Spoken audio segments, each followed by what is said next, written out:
हिरण्याक्ष के साथ वराह भगवान का युद्ध।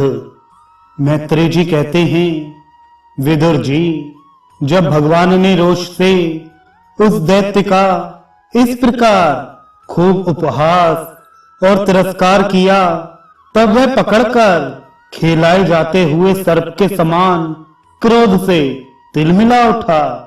वह खींचकर लंबी लंबी सांसें लेने लगा। उसकी इंद्रियां क्रोध से क्षुब्ध हो उठी और उस दुष्ट दैत्य ने बड़े वेग से लपककर भगवान पर गदा का प्रहार किया। किंतु भगवान ने अपनी छाती पर चलाई हुई शत्रु की गदा के प्रहार को कुछ टेढ़े होकर बचा लिया। ठीक वैसे ही जैसे योग सिद्ध पुरुष मृत्यु के आक्रमण से अपने को बचा लेता है। फिर जब वह क्रोध से होंठ चबाता अपनी गदा लेकर बार बार घुमाने लगा, तब श्री हरि कुपित होकर बड़े वेग से उसकी ओर झपटे। सौम्य स्वभाव विदुर जी, तब प्रभु ने शत्रु की दाईं भौं पर गदा की चोट की, किंतु गदा युद्ध में कुशल हिरण्याक्ष ने उसे बीच में ही अपनी गदा पर ले लिया।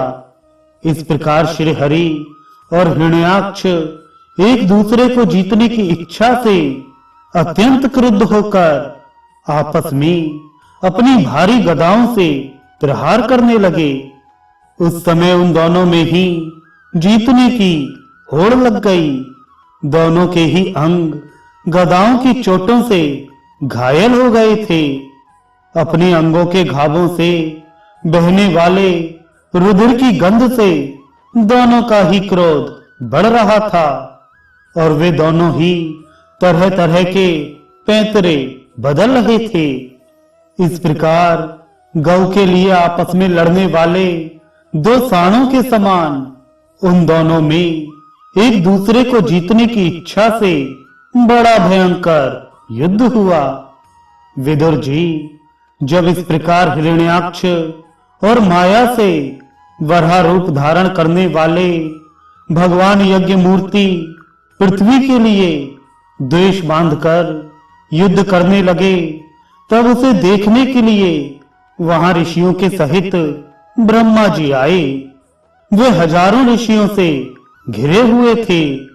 जब उन्होंने देखा कि वह दैत्य बड़ा शूरवीर है, उसमें भय का नाम भी नहीं है, वह मुकाबला करने में भी समर्थ है और उसके पराक्रम को चूर्ण करना बड़ा कठिन काम है, तब वे भगवान आदिसूकर रूप नारायण से इस प्रकार कहने लगे। श्री ब्रह्मा जी ने कहा, देव, मुझसे वर पाकर यह दुष्ट दैत्य बड़ा प्रबल हो गया है। इस समय यह आपके चरणों की शरण में रहने वाले देवताओं, ब्राह्मणों, गौओं तथा अन्य निरपराध जीवों को बहुत ही हानि पहुंचाने वाला, दुखदाई और भयप्रद हो रहा है।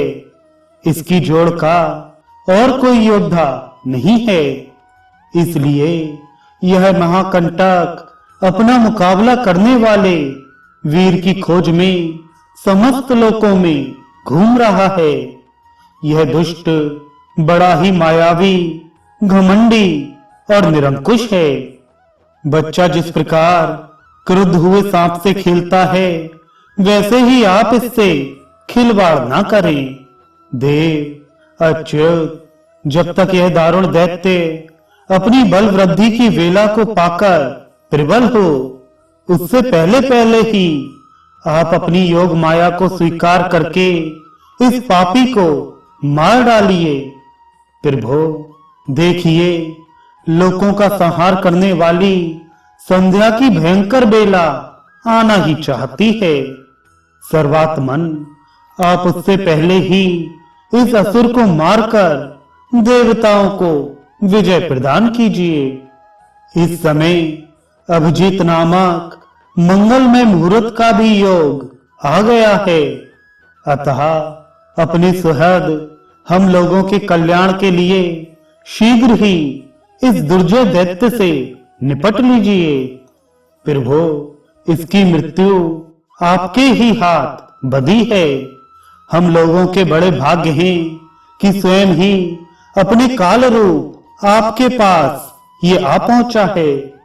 अब आप युद्ध में बलपूर्वक इसे मारकर लोगों को शांति प्रदान कीजिए।